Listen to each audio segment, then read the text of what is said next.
Hi.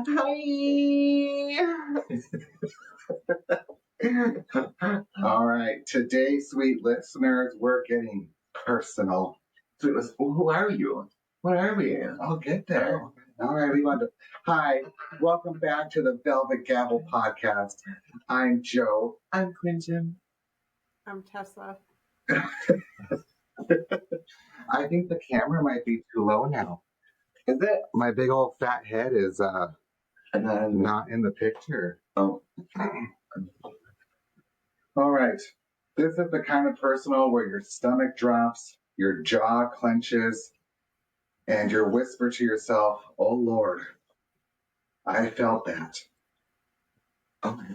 We're talking about that person, That's that one. The one who could do the most beautiful, altruistic, heartwarming thing, and you still react like you smelled spoiled milk. They volunteer, suspicious. They donate, ulterior motives. They apologize, manipulative. They breathe. Well, suddenly the room's real stuffy, huh? And don't you sit here pretending you don't know what we're talking about. Everyone has a nemesis, a human allergies flare up, an emotional rash with a face. And today, go away. The animals want nothing to do with us. nothing. Until We're doing something. We're going to explore whether that level of hatred, the kind that survives logic, facts, kindness, improvement, change, is natural, is harmful, or is psychologically predictable. We'll talk Trump, just enough to taste, not enough to choke. We ain't going into Trump's politics and stuff like that. We'll talk family, because nothing fuels irrational hatred like shared DNA. We'll talk exes, especially the ones you share a child with. We'll talk identity, ego, resentment, bias, projection. We'll talk healing, not because we want to, but because staying mad forever is emotionally expensive, and most people don't have that kind of credit. The emotional court is open. Let's begin. Dun dun. Velvet Gavel.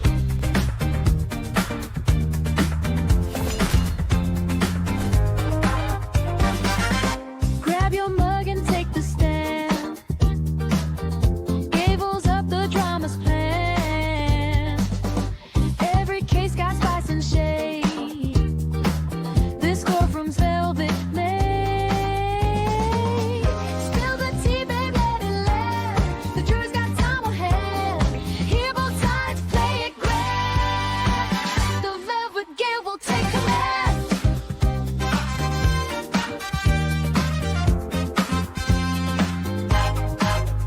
Take command.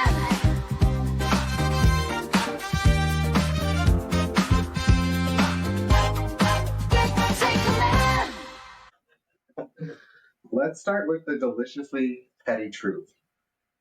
You absolutely can dislike someone so deeply that anything they do triggers you. Doesn't matter if it's positive, if it's neutral or saintly, your brain has already filed them under nope, never, absolutely not, blocked in my soul. Psychologically, this is called associative emotional tagging. Okay. Your brain, that shady little gossip, categorizes people on how they made you feel in the past. No facts, not logic, not evidence, feelings, pure emotional vibes. I'm stopping y'all.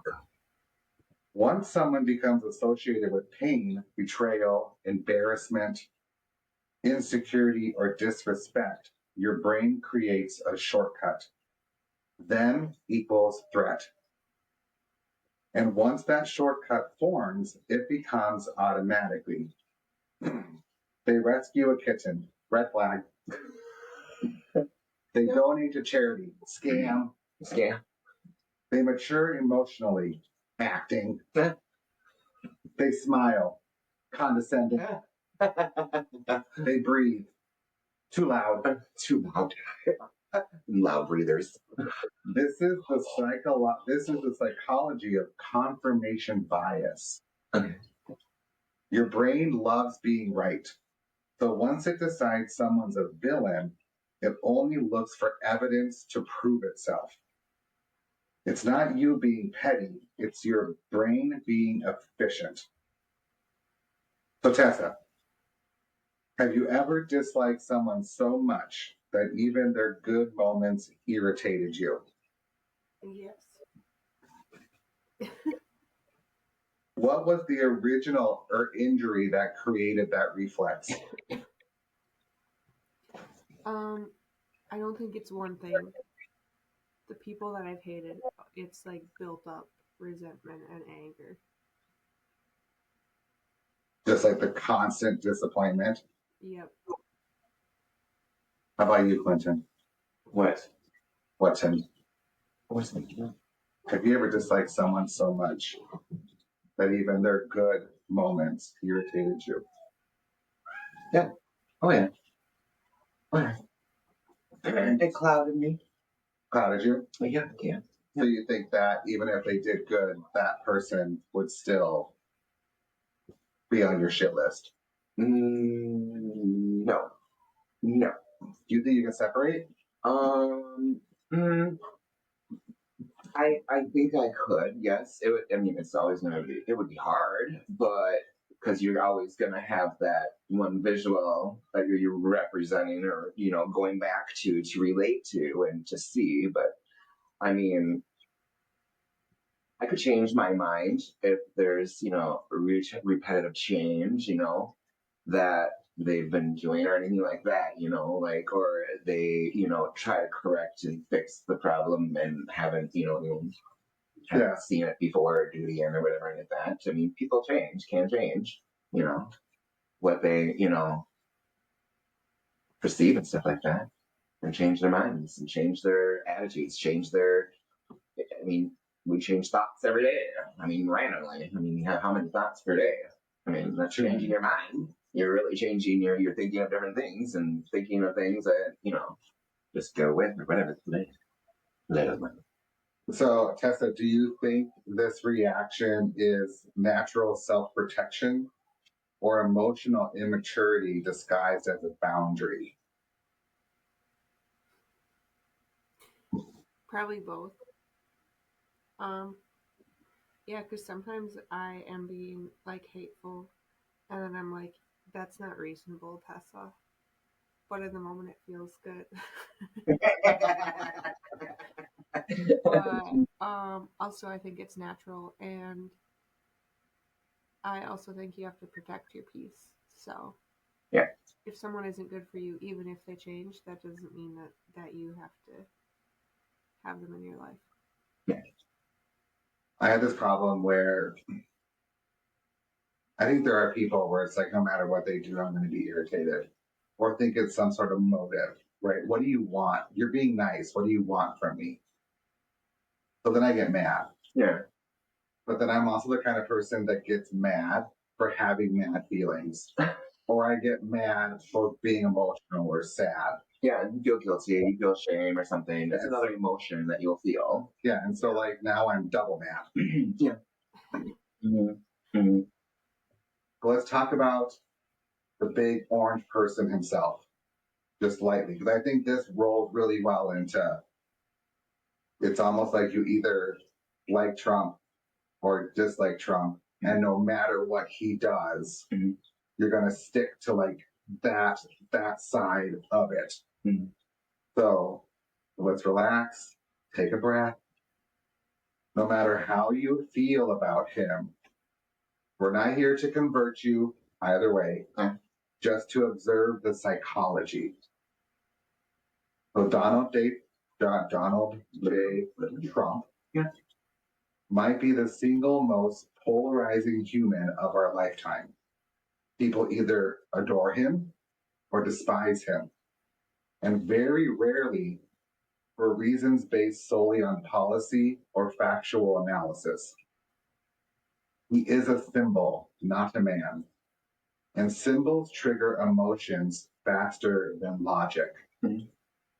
To supporters, he represents rebellion, strength, anti-establishment energy, validation of their worldview, someone who says what others won't. To the detractors, he represents chaos, cruelty, corruption, narcissism, regression. And here's where it gets twisted. Many people hate him so deeply that even if he does something beneficial, even if it aligns with their interest, the reaction is still negative. He negotiates something well. Must have been an accident. He makes a reasonable statement, probably scripted. He speaks calmly for once. He's medicated. And to be fair, the same thing happens on the opposite side. Some love him so intensely they justify everything. This is the poisonous magic of identity-based politics. You're not responding to action. You're responding to what you believe that person stands for. Trump is a mirror. People don't see him.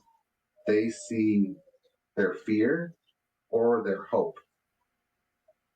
So, do you think modern political hatred is rooted in policy disagreements, or is it just identity warfare?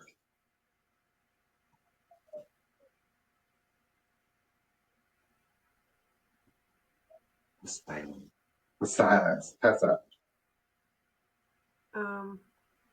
I think it's all about loyalty to your party because we saw this a lot with like the Biden administration that people would just side with him regardless of what he was putting out there or how he was acting.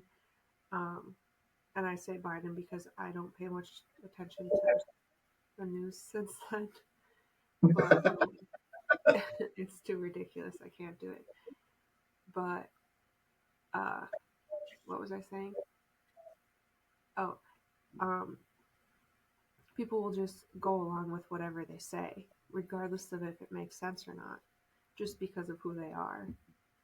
Um, and I honestly think most people don't even look into the policies that are going through. They just trust their politician.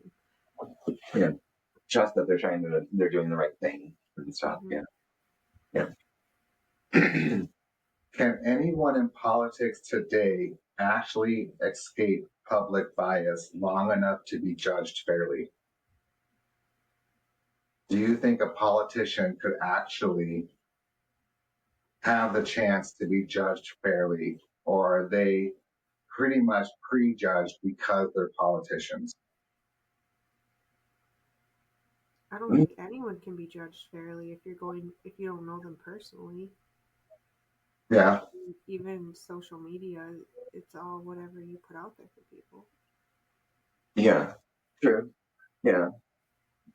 I mean, it's harder for people to be judged fairly in that type of work because it's understanding it's like they're doing a job underneath someone else and they're doing another job and they're doing a job. They're trying to do something, but in all reality it's like a bigger picture that you're trying to look at as well. Like what is good for the majority of the population, like doing things and stuff like that. Like it can't be just for one group. It's got to be the majority of everyone as a collective, not just one party and the other party, or these people or these people, or just these people or these people. We're thinking of a bigger box of everybody is what we got to really look at, not just, Yeah. certain things, because what could be good for one Might be bad for another, won't be bad for another, could be good for another. So it's like you gotta look, it's hard to look at both sides and look at the whole big picture and stuff and be able to do the right thing, really. But nowadays, I think it's more of just a social thing of who likes who better and the type of thing and who's gonna make me my money. So you think that politics is pretty much just like Mean Girls? It's become more of like a Mean Girls movie, literally. Like, really, come on. It's not. Lately, it's not been beneficial for people. It's beneficial of your pocket and who's gonna pick your side and who's gonna do what you want, or whatever. I think it's become very high schoolish in a way. Yeah. Mhm. So for some people, we'll leave Trump. I just wanted to use him as an example because I think he's a perfect example of being very strictly on one side or the other. And no matter what he does or doesn't do, you already have that preview of what's happening. But there is an original arena for some people, not for everyone. Yeah. But a lot of times, dislike or hatred comes from upbringing, comes from family, What you've been taught, from what who you were around, like that. and not even like your immediate. We're always talking about parents. There's uncles and aunts and cousins and all of that stuff. It's everyone that you've like associated with. So before politics, before exes, there was Aunt Linda. Aunt Linda's gonna represent just family members in general. Damn Aunt Linda. God damn Aunt Linda, are y'all? If you want to understand long-term resentment, don't start with politics. Start with your family. Because family is the original trauma amusement park. Families create the first blueprint of who you trust, who you resent, who you try to please, who you try to please, who you try to avoid, and who you silently plot against at Thanksgiving. If cousin Mark humiliated you in 2008, you will still look at him sideways in 2032, even if he saved a bus full of nuns. Why? Because family wounds don't heal clean. They scar very messy. Family hatred gets reinforced every birthday, every holiday, every memory, every picture frame, every group text, every guilt trip. That's just how they are, right? People make excuses for other people. Okay. Resentment thrives in repetition. You got that okay? Yeah. So resentment thrives in repetition, right? The more that you are repeatedly hurt by the same person, then your resentment increases, right? Resentments and whatever they're doing. Right, because it's the continued behavior. It's going to resent. And family gives you repetition because you see them so often. Yeah. And the cherry on top, everyone else in the family tries to pretend it's fine, right? Don't rock the boats. Yeah. Don't rock any boats. Yeah. It's fine. But I tell my animals all the time, it's fine. I'm sure he didn't mean it. She's doing her best. That's just their personality. Can't you just be the bigger person? God, I hate that one. No, I will be, but I'm going to bitch about it the whole entire time. No, Susan, I don't want to be the bigger person. Gosh, Linda. So, question for you guys. Do you think family is where we first learn to create villains in our personal story?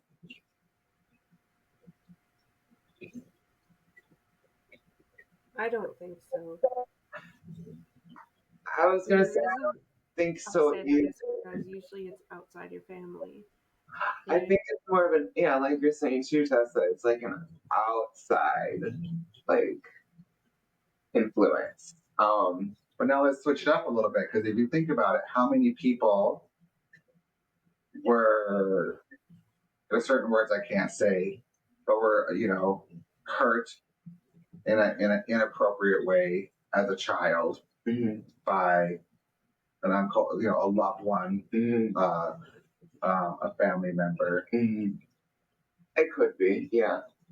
I mean, I think it's just there's maybe more of an influence of the outsiders, what you hear and stuff like that. But I mean, there's possibility. I mean, things can start from within the family of how you can perceive others in the world, or you see the similar actions or behaviors that maybe that one person did to you when you were younger or anything like that. You see the qualities or behaviors and stuff like that in other people. So you will tend to, be kind of shy. It's once again, it's coming back to protecting yourself, really, I think, and seeing like how it's hard to say like where it all starts, but I mean, coming from like if it started in the family, okay, you start perceiving things and watching things and things like that, and seeing repetitive behaviors, things like that. So you yourself would think, my love family, my blood, someone that has been with me throughout my entire life, or whatever, and I've known me my entire life, you know, they did something to you and it was like so horrendous and stuff like that and traumatizing.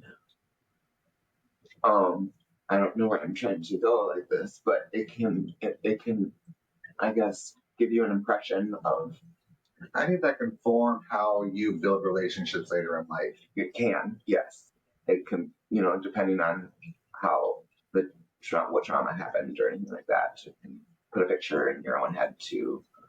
I think abuse has to be separated from just bad relationships Yeah, because no one should be abused, and that causes long-term trauma. But I mean, if you have just bad relationships and or bad communication or different ways of thinking, I think you have more motivation to work through that with your family than you do other people.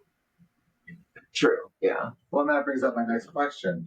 Can long term family resentment ever truly be resolved, or does it just get repackaged as keeping the peace?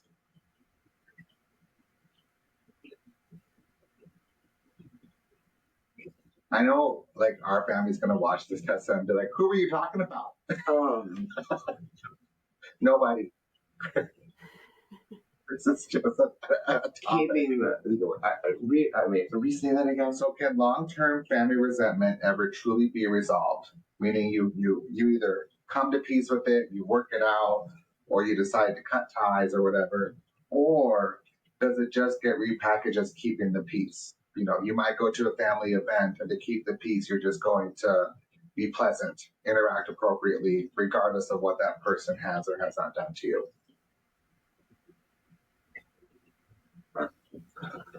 I think it depends on the situation for sure. Yeah, but then again, it comes down to, I mean, you're trying to keep the peace, of course. You don't want to go, you don't want to go because of whatever it is. That person is there. So once again, it's you coming, okay, you're making that decision and you're like, oh, I can't go because so and so is there. They did this, blah, blah, blah. I don't want to deal with them. Okay, well, then don't come. You know what I mean? Don't go. If it's that, bad, you know what I mean? But that's the thing is you're putting yourself, okay, so like, yes, someone has done something or said something bad about it. Okay. And you haven't resolved that. So that's between the two people. So then that person that has resentment or whatever, it, it's not been resolved yet. Obviously, you haven't said your piece, so you can't overcome something really if you haven't said peace.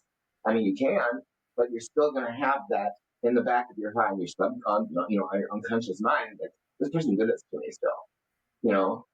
So it's like you don't want to like them. in a way. It's like you want to look, it's like your brain will look for any little thing to make you right again in your mind of your decision, to make your decision right again, and to prove it that, that's what it is or whatever. This is really hard to talk about. Well, it's almost like, it's like, oh, I only have to see him for one day this year, and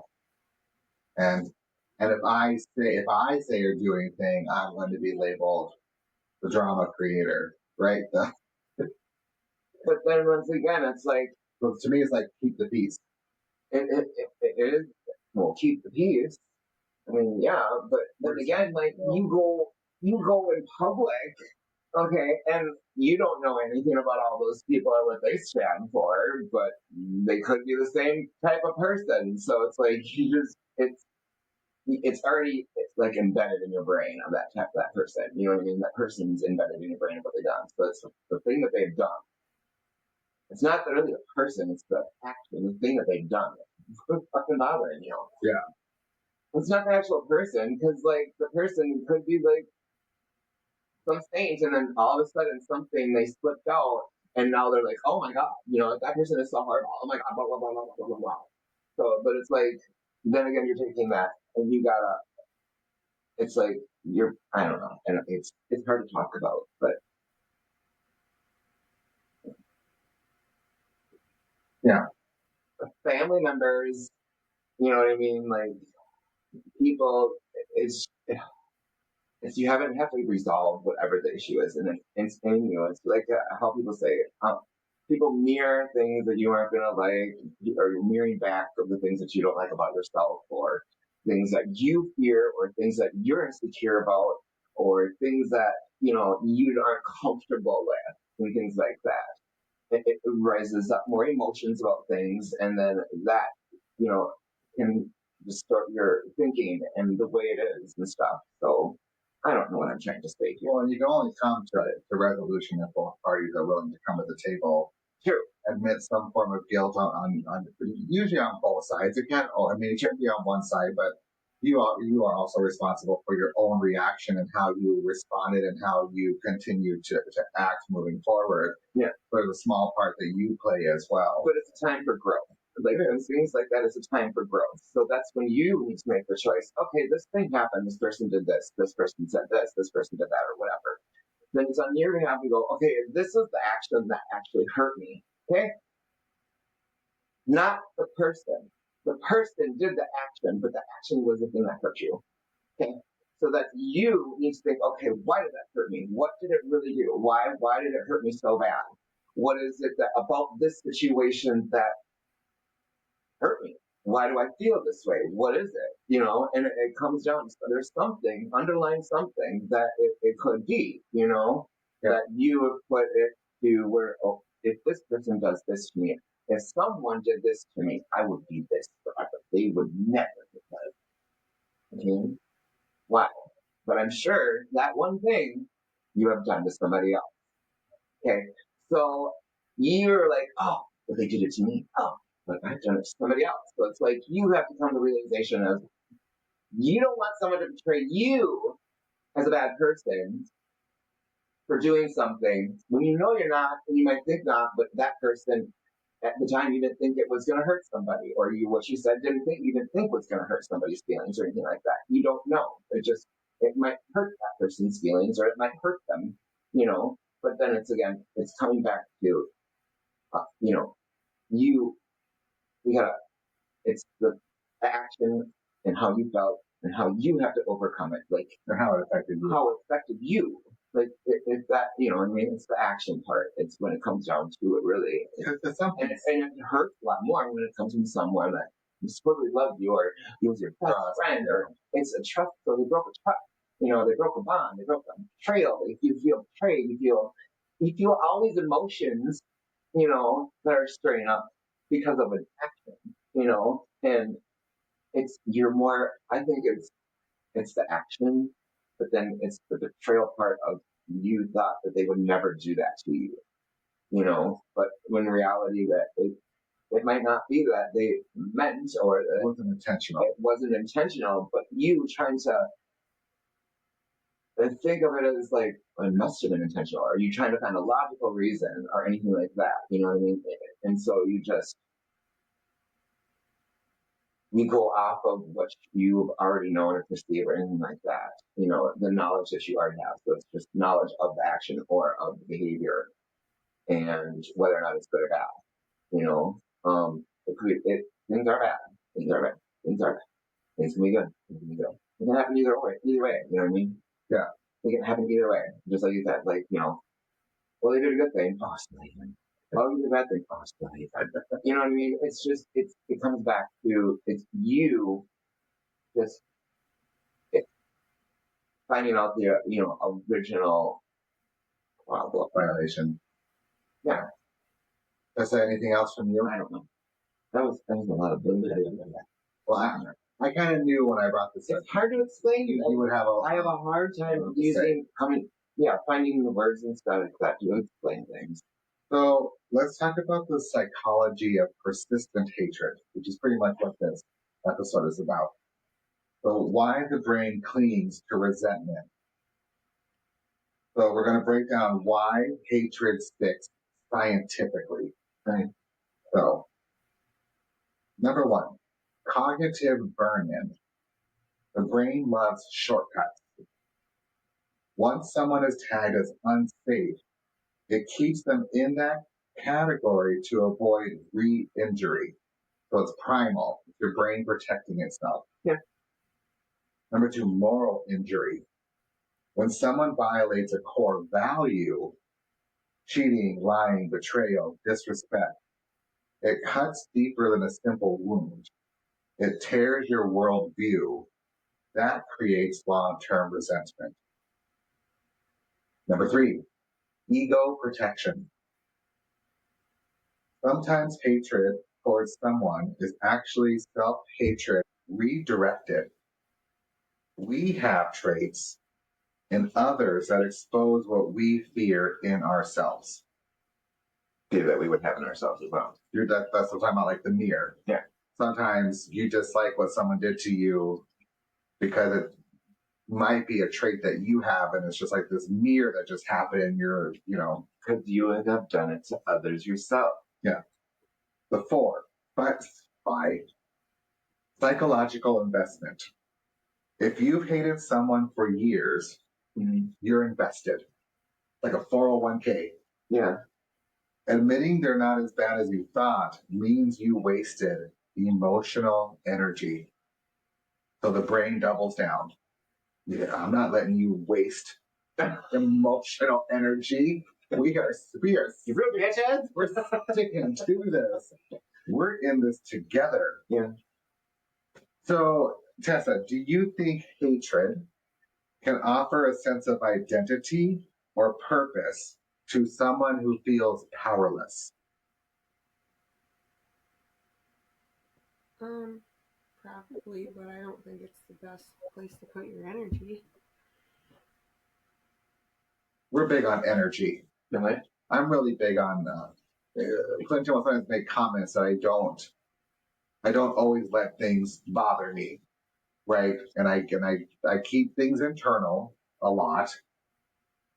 Well, it's not that you don't let it bother you. It's just you don't react to a lot of things. Right, because in my brain, I'm processing. If I say something about this, does it change the conclusion? Does it change the ending? If it's not going to change the ending, then why am I going to waste my energy having a back and forth about it? Right? Because that's where I find myself getting more frustrated is in a back and forth thing that I can't seem to get my point across. That's where I get the most frustrated. Yeah. And you know that you'll be going back and forth. So why is it easier to cling to old resentment than update our emotional beliefs? So why do you think it's easier to cling to that resentment that you have for someone rather than reset ourselves with them? I think it's because you're punishing them. Your only way of punishing them in a way. Like, you're not going to give them your energy. You're not going to do whatever. It's like a punishment to them in a way, when really you're just punishing yourself, like, because you're not over it. You haven't resolved the problem. Right. The resentment is still there. So aren't you just hurting yourself? You're hurting yourself more, yeah. I mean, vice versa. You're trying to hurt the other person at the same time, but you're really hurting yourself because you're not letting it go. It's like the energy, like you say, the energy gets trapped in your body. Trauma, energy, everything like that gets trapped in your body. And if you don't release it, that's what causes a lot of illnesses, diseases, things like that of the body. And the body breaks down and like brain fog, things like that. Things will start happening to your body, physically happening to your body because of held on hate and held on trauma and held on negative energy. But you build more of that negative energy when you think of the resentment, when you think of everything, and you keep thinking of it, it's going to build more and it's going to stay there. But once you like can just sit down with yourself and like, really think of things and, find a solution for yourself, like not to have that resentment and hate, things like that. It's hard. Because why? Because it's like an ego thing again. You think you're right. So it should only be one way. When it's not. It's, you are right. You're right. You're right to feel. You're right to have every kind of everything. But then you gotta also give yourself grace, and you gotta work through whatever it is to overcome it. You can't just shut it down and only think about it when it comes up ever again. No, really don't. No, you can't shut the shit down and just be like, oh, well, let's hope it goes away. Because it's not. You know why? Because your subconscious is still going to be seeing and looking for the same things to make yourself right. I think my husband's calling me out right now with hearing things to even stop yourself. Oh, everyone does it. I'm not calling anybody out. Like, everyone does it. We do, because we don't let bygones be bygones. Oh, just let it roll off, or things like that. Like, it's really it's you. Yeah. But Tessa, why do you think it's them? It's a problem. It's just an action that you really regret. It's not the person. It's the action. It's behavior. It's the action. It's behaviors and actions. We'll put the people in with it, like what they've done and stuff like that. Like, all right, I'll hold this closer. I don't know if you can hear me now. Oh, we can hear you. But, yeah, I know. I'm pretty loud. So Tessa, why do you think it's easier to just hold on and cling to that resentment? I think ego plays a big part. So I think it's ego. It's the you can almost come off as weak. Yeah. You don't want to be wrong. No one wants to be wrong, but we are. Our actions, our behaviors, words, everything. Something is wrong. So and it's like if you don't want to be wrong, you're going to hold on to all those things of, oh, I'm going to prove myself right every time. I don't have to worry about being wrong. I'm going to twist it to make myself think I'm right. You know what I mean? It's just you. It's overcoming your own ego. So someone commented on the live and said, a fear of trusting and then being hurt again. Yes, it is. But and I struggle with that a lot because of family members and stuff like that. Is they tell you one thing and they continuously do it again. Mm-hmm. They tell you one thing and they continuously do it again. Then it's my fault. That's my fault. And I resent that. But the thing is like you tend to, give the benefit of the doubt or to be the better person, bigger, better person, things like that. And you want to be, and you don't want to really, I don't want, like, for this family members or whatever, I don't want to resent them. I don't want to hate them. I want to, okay, whatever happened, it happened. And I want to move on.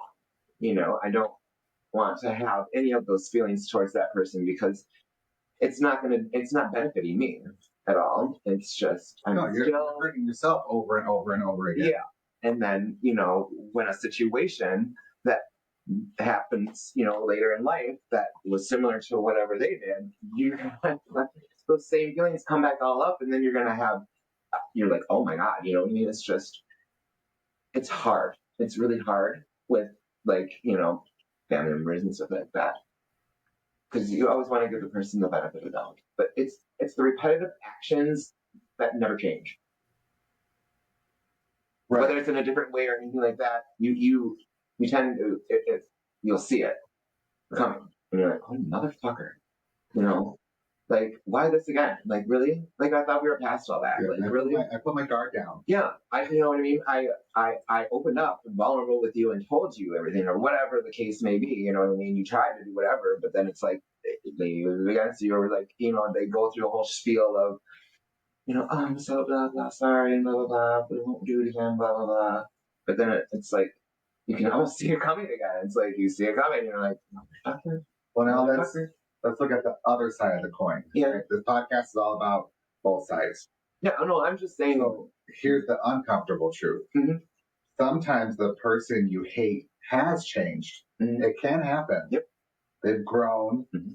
They've improved. Mhm. Sometimes the person you defend. Let's just go back to that.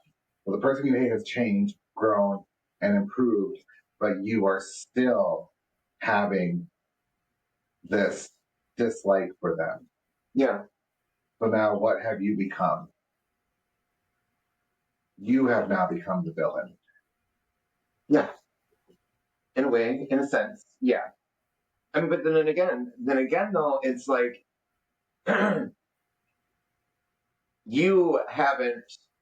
maybe you haven't seen their change, you know what I mean, or not, you know what I mean. And then all of a sudden, it's like I don't know. It's The other part is sometimes the person you defend is actually the problem. So thinking about relationships, yeah, let's say you hurt Tessa, yeah, right? Mhm. But then I come and defend you okay, when I actually probably think that what you did to Tessa was wrong, inappropriate, hurtful. okay, So you're defending the wrong person. okay, So that becomes a problem. It's because humans do not judge fairly. We judge emotionally. yeah, humans do, yeah, We judge based on history, ego, identity, tribe, loyalty, and pride. And when hatred becomes habitual, when it becomes your default emotional setting, you stop seeing reality altogether. true. Hatred, I guess it could be true. yeah, hatred becomes a lens you forgot you're wearing. Okay, so that's, I mean, you know what, like. Yeah, you can see that. I can see that. That's the flip side, right? Yeah. So is admitting someone has changed a threat to your ego? And I think Tessa mentioned that a little bit ago. Like it comes back to whether or not your ego in a way, in a sense. You don't want others. Just because someone changes doesn't mean that you need to forgive them. No, Because there can be too many layers of resentment, and it's not worth it. So, I mean, depending on the betrayal, that's completely valid to not forgive someone. Yeah. Yeah. Um, Or it's not, I guess, like you could forgive them, but you won't forget. Like, okay, I'm gonna forgive them so that we can move forward or whatever. But then you won't forget what they have done. So it's like.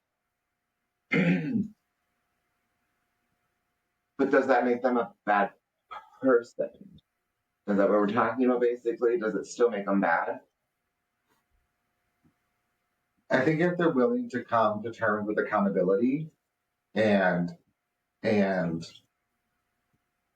like there are people that have hurt me. Yeah.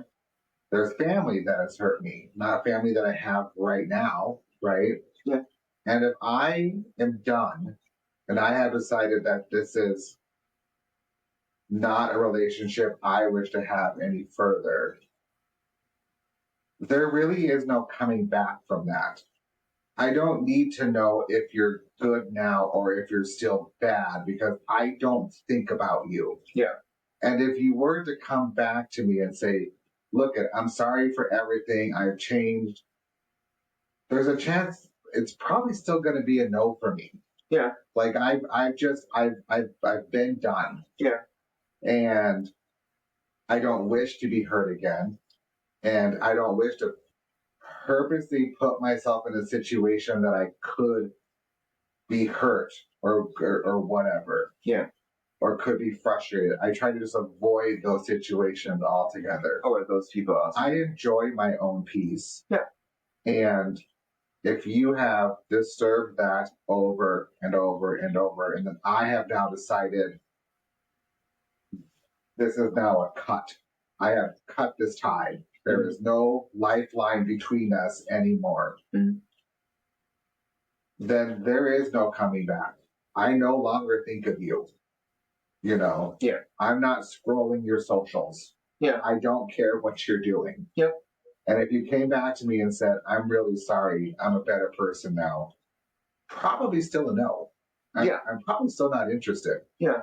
I mean, no, that's what you need to tell them. You know, that's when the whole subject comes up is, well, I'm glad for you. You know what I mean? Like, I'm glad for you. Thank you for the forgiveness or whatever. But we're not going to continue.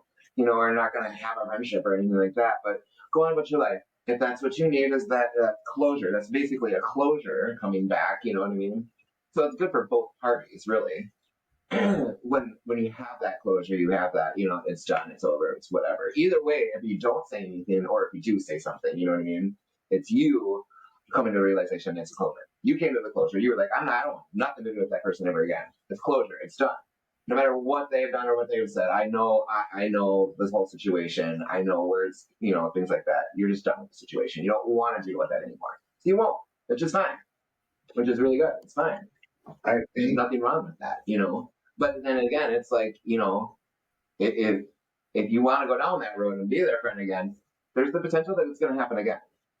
You know, that in a different way or something that they do is going to make you feel like that again. You know what I mean? With them. You know what I mean? So it's like, it's just best to separate ways, but you know what I mean? Part ways or whatever, but learn from the experience, grow and learn from the experience. I also think, and this will bring us into our next segment, and Tessa, this is where you feel free to share however much you want to share. But I had talked about cutting the ties and just being done. Mm-hmm. But then there are people that you wish you could cut the ties, but you cannot. Why? Because you have to co-parent. Yeah. So if you want to see hatred that defies physics, look at two people who used to share a bed, but now share a child. Yeah. Exes you co-parent with are a unique psychological species. You're emotionally done with them, but still logically bound to them, still tied to their decision, still triggered by their tone, still impacted by their chaos. So let's break it down. And I can talk a little bit about this. I mean, my children are all grown, but I had to co-parent for many years, you know. Knock it off. So they know who you used to be. Yeah. You can reinvent yourself for the world, but not for your ex.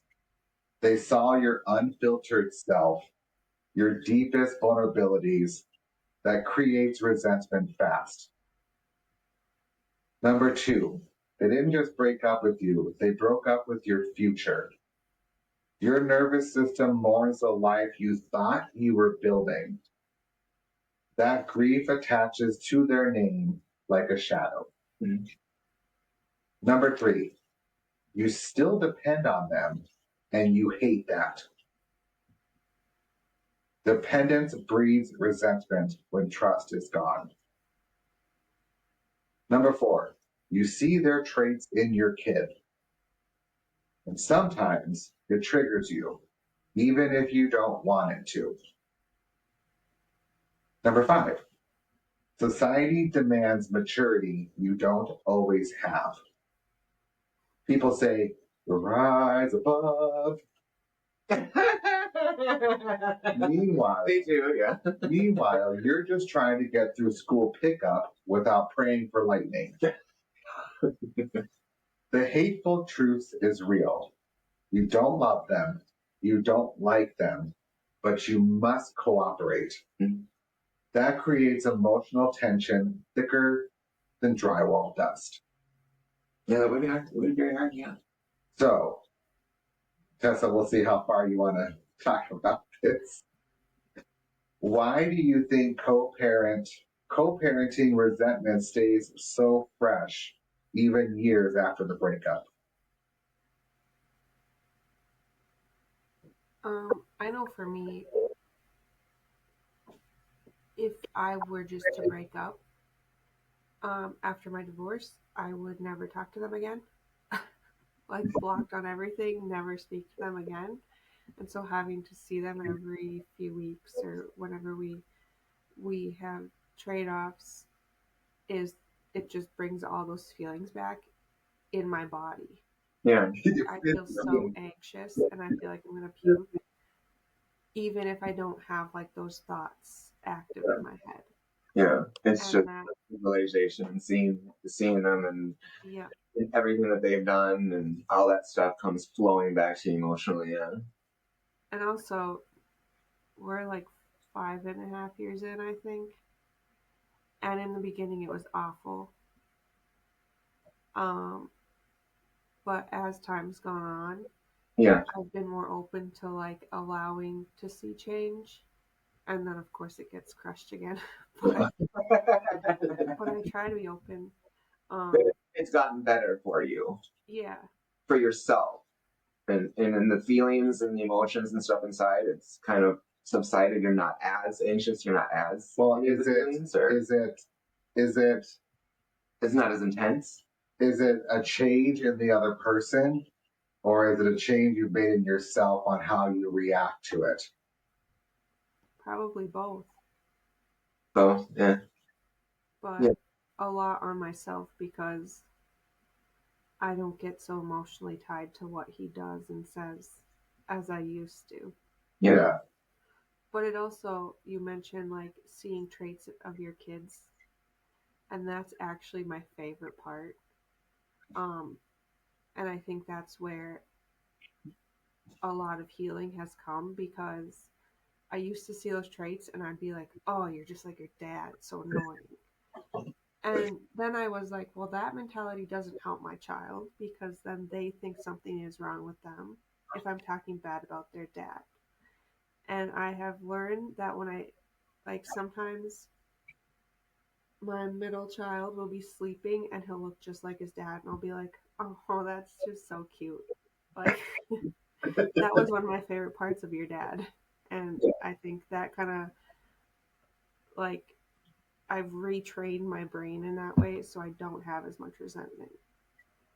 But Oh, as soon as he does something that is his old ways, I'm straight. Like, I'm right back into the hatred. yeah. So I have no resolution. is it possible to respect someone as a parent while disliking them as a person? Or maybe you don't respect them as a parent, so you still dislike them as a person. yeah. Tessa's quiet on that one. In my case, if he was a better parent, I would respect him way more as a person. Yeah.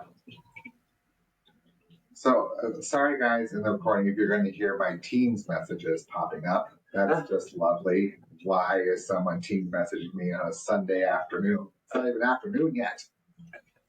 Okay, they can wait till Monday. Yeah. I need to remember to close out of my apps when I'm using my computer. So, how do we get through these thoughts without becoming a bitter gremlin? Like bitter Betty on RuPaul's Drag Race yesterday. A bitter Betty. Bitter Betty. Yeah, a bitter Betty. So, here are some practical tools to unpoison your mind. Yeah. So, let's be real. You don't want to be that person who gets wrinkles from one specific enemy. This one is this X, and this one is this X. Yeah. So, here are the tools. And I'm not a psychiatrist, I'm not a psychologist, I'm not a therapist. So don't, if you have better ideas, put them in the comments. These are just my thoughts. Entertainment purposes. For entertainment purposes only. Number 1, name the trigger. Yeah. Awareness destroys emotional autopilot. Mm-hmm. So I remember I was taught a long time ago, maybe not too long ago. Hold on, people.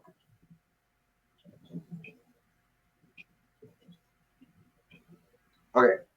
I had to tell TikTok that we're still on with a little puzzle piece. Is to be able to move on from stuff, you do need to give it some attention, but not all of your attention. Give it attention and then toss it. I realize Tessa can't even see me or what I'm doing. Just like you're there, really? Number 2, separate symbol from person. Ask yourself, am I reacting to them or who I associate them with? Who or what I associate them with. Number 3, check whether the hatred serves you. I say this a lot. Hate is a heavy backpack. Yeah. It is a lot. It takes a lot of your brain, your heart, your energy, your physical body. It takes a lot for you to do that. So drop it if you're tired. Yeah. Number 5, practice the 5-second emotional delay. Is it only 5 seconds? Really? Well, imagine, you know how I always say, Maybe, could be. 5 seconds is a long time. It is. It really is, yeah. So react not really, but really. React in 5 seconds, not 1,000. 2 1,000. Your future self will thank you. Yeah. Because you don't want to react in 30 seconds because that person's going to be like, is this bitch going to talk to me? Or she... You don't want to give yourself too much. Are you on? And I would probably be like, and in my head I'm going, 1 1,000, 2 1,000, 3 1,000. Number 5, accept nuance without responsibility. You can acknowledge improvement without rewriting history. I think that goes along with me being like, when I've decided that this relationship is over and I will not put any more energy into it, I do not need to rewrite history. I don't need to sit down and talk with you. I don't need to go down memory lane. I don't need to do anything with you. You know, I've been struggling with that lately too. I know. With one side of the family, my father's side of the family, it's been a difficult I want to, but I don't want to. It's been many years too. It's been 15 years, I think, that I've even spoken a word or anything. And now he's nothing. Now he's popping up. And now it's like, I've been hearing more because my brother has the relationship now or whatever, and has been talking to him more. So he's been he throws dad this and dad that in our conversations. And it kind of stings a little bit, and it's making me think like, oh yeah, I did close that chapter, and said I would move on from it. But it's like, do I send him a letter, and tell him how much? Because there are things in life that I didn't get to say. I didn't get to tell him, thank you for what you have taught me. I'm growing up. Like, I know I can survive in the wilderness all my own. I know I can do certain things. I know there's certain traits and characteristics, that he has given me, but I can't. I want to, I don't know. It's like I want to have a relationship, but I don't want to have a relationship. Because you have a fear of being hurt again. Well, it's always that, but it's the fact that you cut that so long ago. Too. I cut it so long ago because of what happened. But then I still am thinking, well, I'm reassuring myself because over the years, he's never done anything. He's never contacted me, tried, never anything. He still hasn't. He still hasn't, even though he's talking to my brother. So it's like he could have, like, it's like, well, he could call me. He could get my number from my brother. He could ask for my number. He could do it. He could try, but there's no try. There's no effort. So it's like, then again, I turn away, and I'm like, why am I going to put that back effort to try that? Why should I put in the effort if they're not going to? But it's like, it's like reassuring myself that, you know, but it's been peaceful. You know what I mean? Not having all the other half or whatever of all of them in my ear and stuff like that, and how I was treated or whatever. I don't have that anymore, so it's peaceful on that side. Well, the number 6 goes along with it then. What's that? Because you struggle with, should I do this? Yeah. But because I feel like I should. Like number 6. Yeah, I don't know. You don't owe forgiveness. No, I don't owe forgiveness, John. But you do owe yourself. And that's what I think I'm trying to do. You do owe yourself emotional clarity. Yeah, I think that's what I'm battling with, is my sense of I don't know. I don't know what it really is yet. I just know that, like, I'm battling between the two. It's like, well, should I say, you know, blah, blah, blah. Is it me that wants the closure, or like some sort of whatever? Or I think it's me trying to, well, maybe it's different now. And if I talk to him now, it'll be different, you know? And then I'm like, but if that's the case, then why isn't he reaching? Why is he not reaching? You know what I mean? So it's kind of hard in both ways. Yeah. Sorry. I kind of digressed there. So number 7 is challenge yourself. Yeah. Quote, ask yourself, if I didn't already hate them, would this irritate me? Yeah. I don't hate. Yeah, I don't. If not, that is your bias waving hello. Yeah, because like I don't hate my father. I don't have any. Like, I have frustration and worries and wonders of what was said and what was done, but I don't have hate towards him for not talking to me or anything like that. I don't hate him. Well, that's the thing too, is when I wish him the best, and I hope he's doing good, and, you know, learning things from hearing or whatever. It's sad, you know, things that I've heard, and it's like, you know, I wish him the best, but I can't. I'm not going to go out of my way to make sure that he knows that. Not mine. Do you think that maybe he's just trying to respect the boundary you set? See, that's I don't know him, so I can't. No, I know, Tessa, and that's what I think too. I'm like, well, knowing like how people can be raised and how, you know, environments and stuff like that, how you learn to do things. It's like, well, maybe that's what he's doing. I don't know, like he's doing, because I know like his, you know, in his past or whatever, that's things like that kind of similar has happened. You know what I mean? And him and his dad then came back later in life, you know, came back together. But it's like, well, let me ask you, for your brother and your dad to start forming another relationship, who reached out to who? Yeah, exactly. And that's what it all came down to. And it was my brother going to him. So that's what is keeping me from not doing it.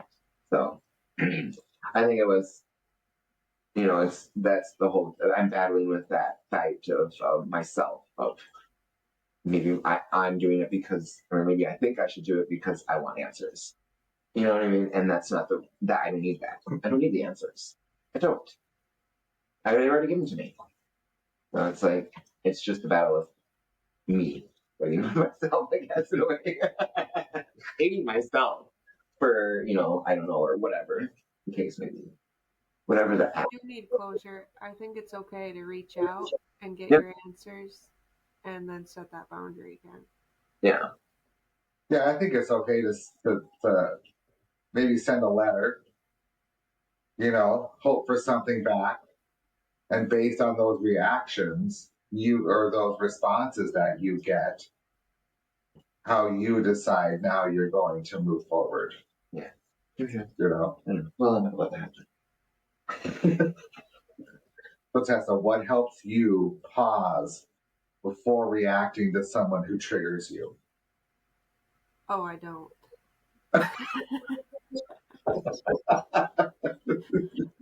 I don't. That's my problem.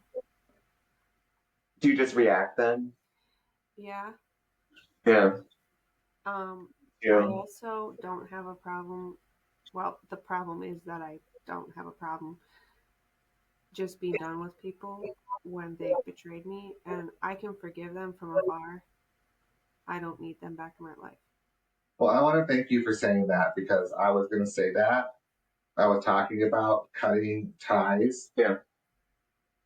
I don't struggle too hard with cutting the tie. I may internally for a little bit just with the memories, but if you give me some time, I promise you, I don't think of you. You know, Yeah. I have, there's a whole side of a family that I have zero relationship with. Now, I can be cordial. You know, if I see them, I'm very cordial. I'm probably rising above way too much. And it's because I love my other side of the family enough to not create a problem. And at the same time, it's also me being like, I don't need to dwell in the past because sometimes I don't have the ability to not be in that situation, right? And I don't have a problem being in a situation. I think I handle myself fairly well, but I also just don't. I just like this is the moment. This is what we're celebrating, or this is what we're doing, and that is all I need to focus on. Anything from the past, the future, I'm not concerning myself just right here, right now, because this day will end, right? This day will be over, and then I can just move on. So, yeah, yeah. Thank you, next. But I think there are times where you do things for for other people, you know, because the love that you have for the other person is so strong that you can be like, okay, I can do that for a day for them. I can have the entire family be together, and because I don't want it to be about me.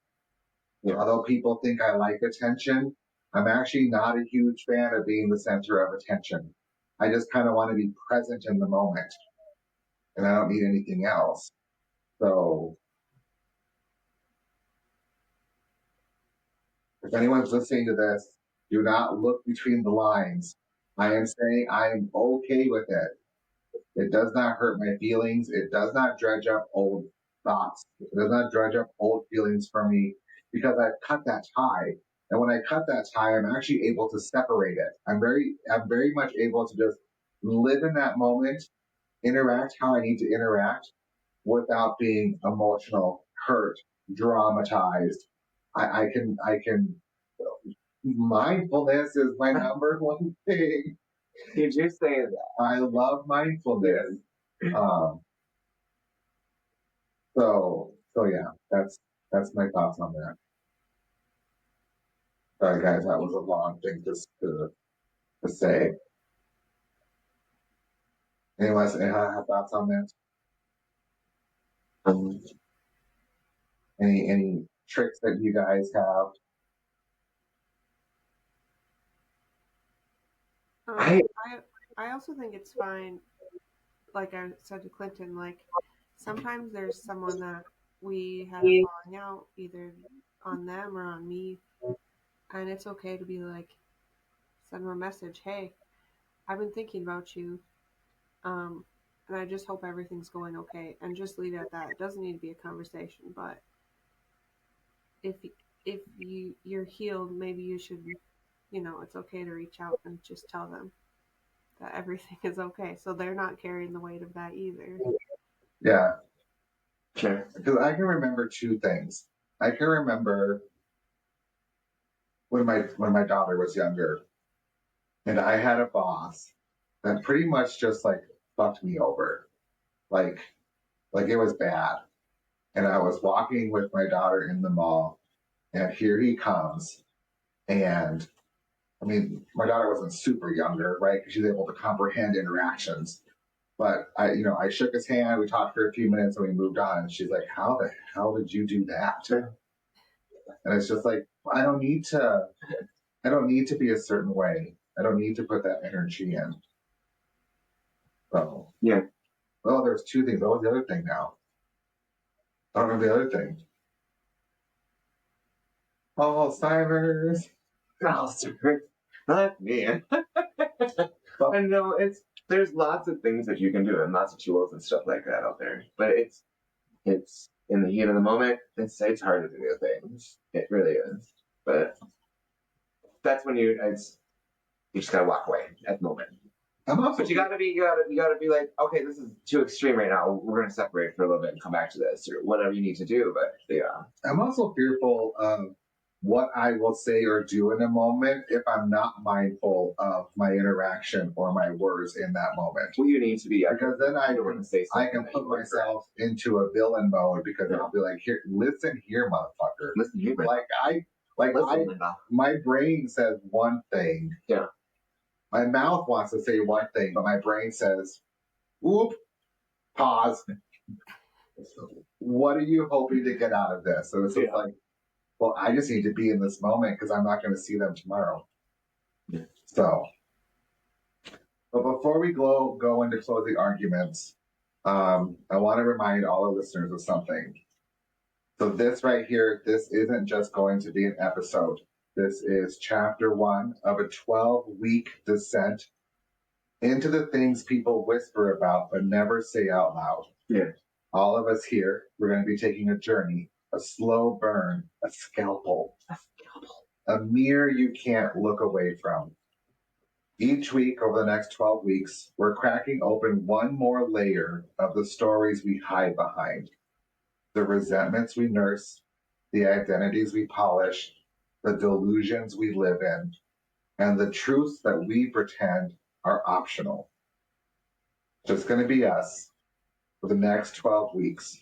We're rewriting the stories we pretend we don't tell. So, if you two want an idea of what we're going into, it is in the notes that I have shared with both of you that you guys probably don't even look at. I do too, because it came up today as a notification, so I had to find out what it was. I did update, so that will be our next 12 weeks. Let me find my spot back where I was at. No spot backs. No spot backs. Quack, quack. Quack. I never got that. No spot back. I've never read the notes, so I've been going into all this as a surprise. I do too, Tessa. Well, it's very minimal, like a statement. Yeah, it's not too like we're going to, over the next 12 weeks, we are going to tap into, hold on, it's almost here. So this is the first episode, of course. We're going to talk about performative offense, how society monetizes anger and turns emotions into currency. We're going to talk about therapy speak and gaslighting and the vocabulary of manipulation. We're going to talk about the fetishization of trauma, chosen family, identity wars, fragile masculinity. You don't want equality, you want advantage. Beauty, privilege, and the economics of pretty. The envy epidemic, why we compare ourselves to people we don't even like. We're going to talk about main character syndrome. And then we will close out the 12-part series with the myth of self, why we lie about who we are. So that will be where we're going. Interesting. We got Christmas coming up. You do? So Tessa, we should try to get together when you don't have children or have time so we can pre-record some of these episodes so we're not having to do too much. Yeah. What else? Anything else on the topic there today? Oh, sassy pants. I'll try here. So, can you hate someone so much that even their good deeds trigger disgust? Yes. Yes. Human psychology is messy like that. We cling to our hurt like it's heritage. We protect ourselves with bias. We project our fears. We armor ourselves with resentment. We villainize people who scared us, betrayed us, or embarrassed us. But hatred is a high interest loan. So do we just say dislike? Extremely dislike? Well, the longer you carry it, the more it collects. Oh yeah. It's collecting energy. It's round and round. So today wasn't about telling you guys on how to forgive. Forgiveness is optional. Yeah. Clarity is not. Honesty with yourself is not. And emotional responsibility is not. Before you dismiss someone's good deed, before you choke on your reflexive digest, You got that? I got it. before. Well, damn it now. Hold on. I lost my spot. Before you dismiss someone's good deed and before you choke on your reflexive disgust, before you assume intention, ask yourself, is this reaction protecting me or imprisoning me? Only you know the truth, but the truth does matter. This has been the Velvet Gavel podcast. You can find us on all social media platforms at the Velvet Gavel podcast. If you have any thoughts or have any topic ideas, or you want to send us hatred, which is fine too, you can email us at the Velvet Gavel podcast at gmail.com. And remember, question everything, believe carefully, and never mistake volume for truth. That's the real power of the Velvet Gavel. Bye. Bye, y'all. Oh.